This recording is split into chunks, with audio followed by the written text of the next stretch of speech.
Hello everyone, my name is Bailey Quast and this is my final project presentation for Communication Class 4126.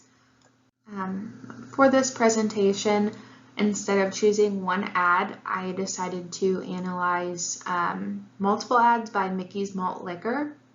So all of the ads are vintage ads, they're from around the 1980s. And then I have included the 4 different ads to show the representation of the sexualization that Mickey's Malt Liquor does focus on. So their ads very rarely include men as the attention grabber, and from what I have found, they do use different minorities, which is not something a lot of companies use, so that is a positive side, but the sexualization is very clear in their ads. First glance, what do I think of these ads, or what do I recognize the most? Right off the bat, I noticed this sexualization, mainly sexual attraction, in a really good section from the book. On page 26, it says, attraction is both socially constructed and biologically shaped to be an instantaneous decision. So whenever you see these ads, male or female, you're going to look at it because it has a woman on the front who doesn't have much clothing on. They usually choose an eye-catching swimsuit or eye-catching clothes or a background that's really going to make you look. And then sexual objectification.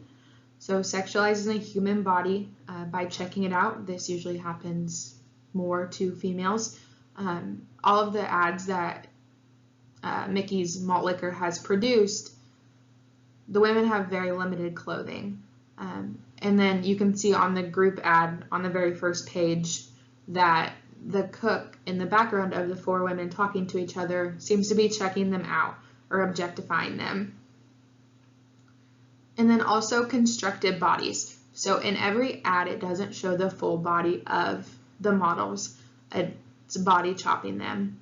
And then also something that stood out to me was in 2 of the ads, the slogan is the first thing I noticed was her big mouth, but nothing about this ad shows the mouth of the model. It focuses on her shoulders to her mid-thigh, or what men want to see rather than looking at the slogan and looking at a woman's mouth. It just doesn't include it.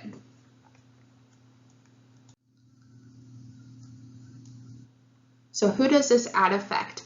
So the biggest group I feel like it affects is women. I feel like the models they choose, it can cause body image issues. Another section from the book that I felt was interesting was there is an assumption, often explicit, that there is something wrong with women's physical appearance, dress, or body odor they need to change, specifically eliminating what is wrong with them. And that is on page 77. So, of course, when you see these models and they are super fit, beautiful, perfect skin, no standout problems that you can see from the get-go, you're going to compare yourself to them.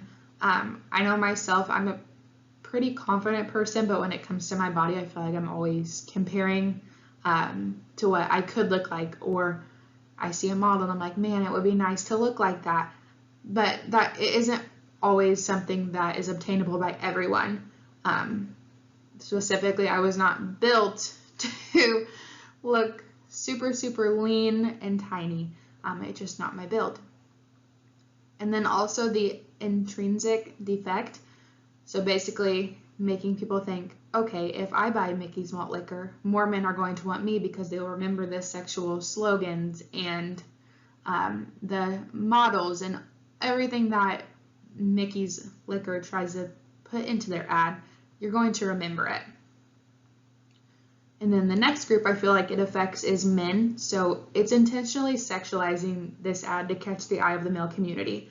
I mean, using an ad talking about what someone's mouth looks like, but then only showing their breasts or their stomach or their butt, it's going to make people look.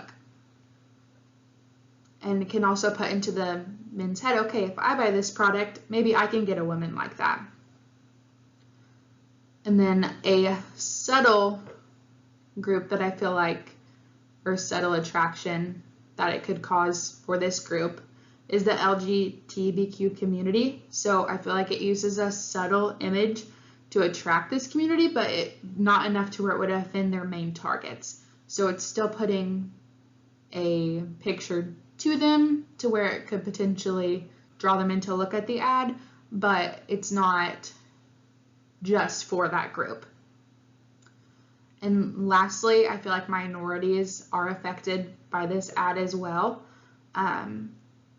So Mickey's Malt Liquor does include different minorities, but as you can see throughout each of their ads that I included in the beginning, they're sexualizing the culture. Like the Hispanic ad that was in there, and they have her doing, or in a cultural outfit, that's sexualizing it. She's in half clothing, not covering much, but it's still having a minority in their ad. And then here are my references, the websites that I found the ads from, and then also the book. But I hope you guys enjoy.